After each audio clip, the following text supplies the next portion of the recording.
जवाहरलाल नेहरू याच्यानंतर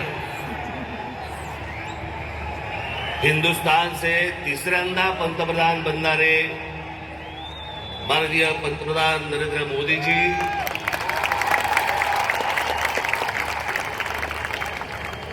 सन्माननीय व्यासपीठ आणि माझ्या जमलेल्या तमाम हिंदू बांधवांनो, बहिणींनो आणि काकांनो,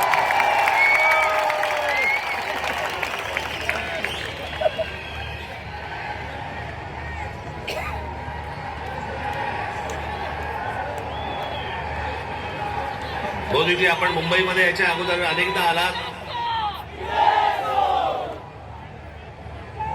पण बरोबर 21 वर्षानंतर आपण आज शिवतीर्थावरती इथे आलात.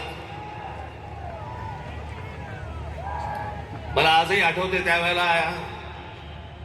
आपण इथे कमळामधनं बाहेर आला होतात आणि 2014ला आपण कमळ बाहेर काढलं.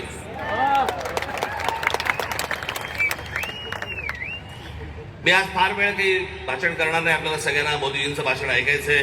गेल्याच महिन्यामध्ये माझं इथे भाषण झालेलं आहे. 3 टप्प्यामध्ये फक्त बोलणार आहे मी. त्यातला 1 टप्पा झालेला आहे. त्याचा पहिला टप्पा होता मोदीजींची पहिली 5 वर्ष. त्या टप्प्यावरती जे बोलायचंय ते 2019 साली बोलून गेलोय.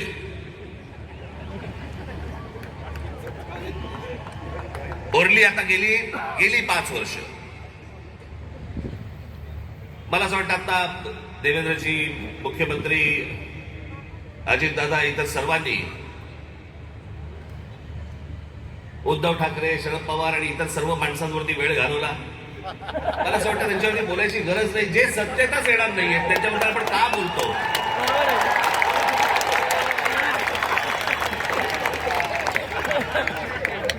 काही आवश्यकताच नाहीये त्या लोकांची. 10% राईट. मला असं वाटतं की अनेक अशा योजना ज्या गेल्या 5 वर्षामध्ये झाल्या, मी त्या दिवशी माझ्या सभेमध्ये म्हटलं होतं, टीकेच्या वेळेला टीका, समर्थनाच्या वेळेला समर्थन, प्रशंसेच्या वेळेला प्रशंसा. पण काही गोष्टी अशा आहेत की जे माझ्या आता गेल्या काही सभांमधून मी उद्धृत केल्या, की 90च्या दशकामध्ये जे एक प्रकरण घडलं सगळ्यात मोठं, ते म्हणजे बाबरी मशिदीचं. हजारो कार सेवक तिकडे उत्तर प्रदेशमध्ये गेल्यावरती तिथे मुलायम सिंग यादवच्या लोकांनी, पोलिसांनी तिकडे आमच्या कारसेवकांना ठार मारले, शरयू नदीमध्ये प्रेतं फेकून दिली. ते चित्र काही माझ्या डोळ्यासमोर कधी गेलं नाही. आणि ज्यावेळेला बाबरीचा ढाचा पडला त्याच्यानंतर ते राम मंदिर बनवू मनात असं आलं होतं की कधी हे बनणार नाही बहुधा. पण मोदीजी, मी आपल्याला खरोखर धन्यवाद देतो की आपण होतात म्हणून ते राम मंदिर होऊ शकलं.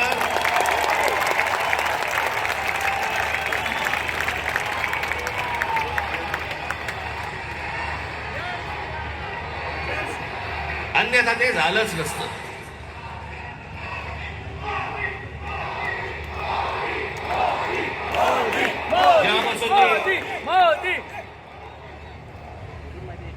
पूर्वीचा इतिहास, भारताचा स्वातंत्र्य नंतरचा इतिहास, जेव्हापासून बघतोय तेव्हापासून एक गोष्ट कानावरती पडायची सगळ्या बाजूनी, या देशातलं 370 कलम काश्मीरमधलं रद्द झालं पाहिजे. इतक्या वर्षाची गोष्ट होऊ शकली नाही, ती नरेंद्र मोदीजींनी त्यांच्या पंतप्रधान पदाच्या कारकिर्दीमध्ये ती करून दाखवली. आज त्याच काश्मीरमध्ये जाऊन तुम्ही जमीन घेऊ शकता, जागा घेऊ शकता. तो एक भारताचाच एक भाग आहे, हे आता सिद्ध झालं.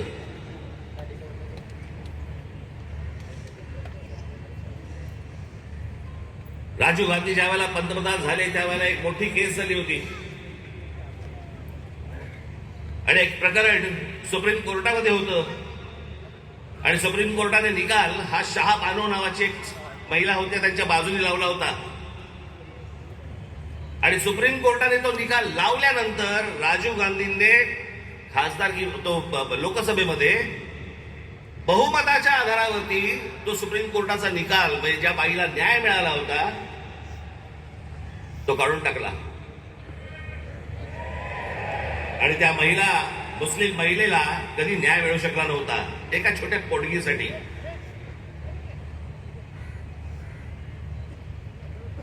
पण मोदीजींनी ती एक गोष्ट करून दाखवली की तो ट्रिपल तलाक तलाक तलाक तलाक तो कायदाच रद्द करून टाकला आणि हिंदुस्थानातल्या सगळ्या जेवढ्या मुस्लिम महिला आहेत त्यांच्यामध्ये एक समाधानाचं वातावरण झालं की रात्री आपला नवरा आला, शुद्धी दे का बेशुद्धी दे माहित नाही, पण समजा उद्या तलाक तलाक तलाक बोलला तर करायचं काय पुढे. पण तो विषयच बंद करून टाकला. मला असं वाटतं की हे अनेक गोष्ट अनेक धान्य पुरवण्यापासून लस देण्यापासून अनेक गोष्टी झाल्या, पण मी ह्या सगळ्या गोष्टीला सर्वात धाडसी निर्णय मानतो. ही गोष्ट करून घेणं इतकी वर्षाची होऊ शकली नाही, इतकी गोष्ट मला असं वाटतं करून घेणं हे मला असं वाटतं की सगळ्यात महत्वाची गोष्ट आहे असं मला वाटतंय. अनेक योजना राबवल्या गेल्या अनेक वर्षांमध्ये. आज मोदीजी मी फक्त आपल्या समोर उभा आहे पुढच्या 5 वर्षासाठी. या पुढच्या 5 वर्षामध्ये आमच्या सर्वांच्या महाराष्ट्राच्या आपल्याकडनं अनेक अपेक्षा आहेत. त्या मला फक्त अपेक्षा आपल्या समोर फक्त बोलून दाखवायच्या आहेत. याच्यापेक्षा मला कुठचंही लंब चौडं भाषण नाही करायचंय. त्यातली माझी पहिली अपेक्षा आहे की गेले अनेक वर्ष खितपत पडलेला मराठी भाषे